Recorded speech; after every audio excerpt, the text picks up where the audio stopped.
네, 안녕하십니까. 저는 호텔경영학과 07학부 홍성진입니다. 저는 오늘 사후 피임약을 약국에서 처방전 없이 판매해도 된다에 대해서 발표를 하려고 합니다. 요즘 20대 사람들에게는 혼전승절이라는 단어가 지금 시대와는 약간 동떨어진 어찌 말하면 옛날 어른들이 예전에 가졌던 하나의 신조 정도라고 생각하고 있습니다. 이 시대의 20대를 살펴보면 이들은 성관계에 대해서 어른들과 달리 좀 더 개방적인 사고를 가지고 있습니다. 한 조사기관에 따르면 20대 남녀 500여 명을 대상으로 조사하였는데 이들 중 단 10%만이 혼전 성관계는 안 된다고 대답하였습니다. 또 다른 조사에 따르면 20대 후반의 미혼남 중 3분의 2 이상이 그리고 미혼녀 중 50% 이상이 혼전 성 경험이 있다라고 대답하였습니다. 위의 두 통계 자료에서 볼 수 있듯이 요즘 젊은이들 사이에서는 혼전 순결은 꼭 지켜야만 하는 것이 아니라는 풍조가 형성되고 있습니다. 이런 풍조가 생김과 동시에 20대 사람들은 새로운 고민이 생기게 되었습니다. 바로 임신인데요. 20대 남자의 53.7%와 20대 여자의 65.1%는 그들의 성생활로 인해 가장 고민이 되는 것이 임신이라고 대답하였습니다. 이들은 다양한 피임 방법을 통해서 그들의 고민을 해결하고 있지만 죄송합니다. 그중 요즘 논란이 되고 있는 것이 바로 사후 피임약의 약국에서 처방전이 필요하게 판매되고 있다는 점입니다. 사후 피임약은 다른 피임 방법보다 절차가 까다롭기 때문에 요즘 잘 사용되고 있지 않고 있습니다. 사후 피임약은 호르몬의 일종인 레보노르게스테린이라는 호르몬을 수정란의 자극 내막을 형성한 착상을 방해하여 임신을 회피하는 방법입니다. 따라서 일정 시간 내에 복용하면은 성공할 확률이 아주 높고 복용 방법이 편리하지만 경부 피임약보다 4배에서 6배 이상의 호르몬을 함유하고 있기 때문에 구토 등 부작용을 일으킬 수 있습니다. 이런 이유로 정부에서는 작년에 사후 피임약의 일반 약품으로의 전환을 반대하였습니다.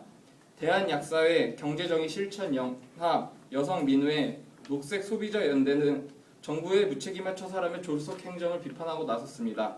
그러나 사후 피임약의 일반 약품의 전환에 반대하는 종교단체, 의료계, 낙태 반대 운동연합, 생명윤리학회에서는 여성의 건강을 해친다, 무책임한 성관계를 조장한다 등의 이유를 들어 정부의 결정을 지지하고 나섰습니다.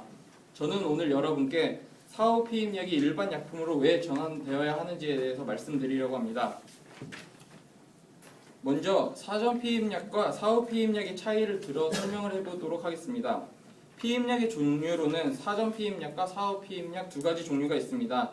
현재 사전 피임약은 일반 의약품으로 등록되어 있어 의사의 처방전 없이 구매가 가능하지만 사후 피임약은 부작용이 덜하지만 의사의 처방이 있어야 구매가 가능합니다. 사전 피임약은 약의 효과를 위해서 장기간 복용을 해야 한다는 단점이 있습니다. 또한 장기간 복용을 해야 하므로 여성 호르몬의 수치에 영향을 미치고 나아가 혈전증이 생기는 등의 부작용을 일으킬 수 있습니다.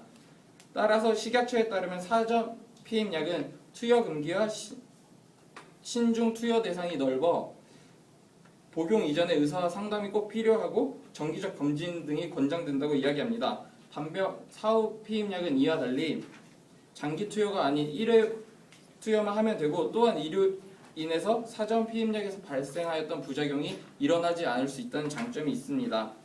다른 이유로 사후 피임약 자체가 신속성을 요하는 약인데 의사의 처방전이 필요할 경우 병원이 문을 닫는 심야 시간대나 아니면 응급실에 가서 프라이버시를 얘기하기를 꺼려하는 경우가 많아 구입을 하기가 어렵습니다. 비용적인 측면에서도 비급여로 병원 진료비를 내고 또 약국에 가서 약을 구매해야 한다는 사야 하기 때문에 2배 이상의 비용이 들고 있습니다. 다음으로 윤리적인 이유를 들 수 있는데요. 사후 피임약은 예방 차원이 아닌 사후에 대처하는 일입니다. 따라서 실수나 잘못을 마지막으로 바로 잡을 수 있는 기회이고 빨리 대처해야 하는 것입니다. 원치 않은 임신을 하게 된 경우 낙태를 하거나 입양을 보내거나 또는 유기를 하는 경우가 생기게 됩니다. 낙태는 불법이고 입양을 함으로써 우리나라는 현재 아이 수출국이라는 오명을 가지고 있습니다.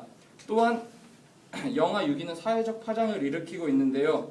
이처럼 원치 않는 임신으로 인한 사회적 문제의 발생을 위해서라도 사후 피임약은 일반 의약품으로 전환되어야 합니다.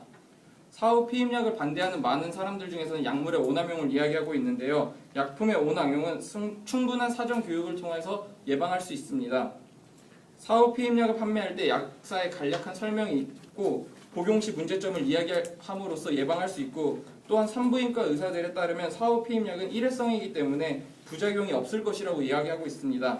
일각에서는 사후 피임약이 구하기 쉬워 무분별한 성관계를 조장할 수 있다는 이유를 들어 반대하고 있는데, 이런 의식적인 문제는 성의식과 피임에 대한 충분한 교육을 통해서 예방할 수 있습니다.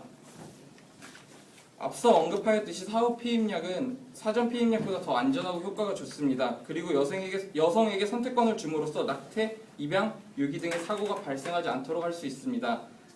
이처럼 사후 피임약은 일반 의약품으로의 전환이 시급하다 문제이고 어려운 문제도 아닙니다. 근래 들어 성 관련 사고가 빈번하게 일어나고 있습니다. 이미 성 관련 사고가 발생하였다면 신속한 대처가 필요합니다. 하지만 현행 규제로는 조속한 대처가 어렵고 복잡할 뿐만 아니라 과다한 비용까지 발생하게 됩니다. 호미로 막을 것을 가래로 막는다는 옛 말이 있듯이 낙태, 성범죄 등의 사회적 문제들이 더 발생하기 전에 피임약 재분류는 꼭 필요한 사항입니다. 제 발표는 여기까지입니다. 감사합니다.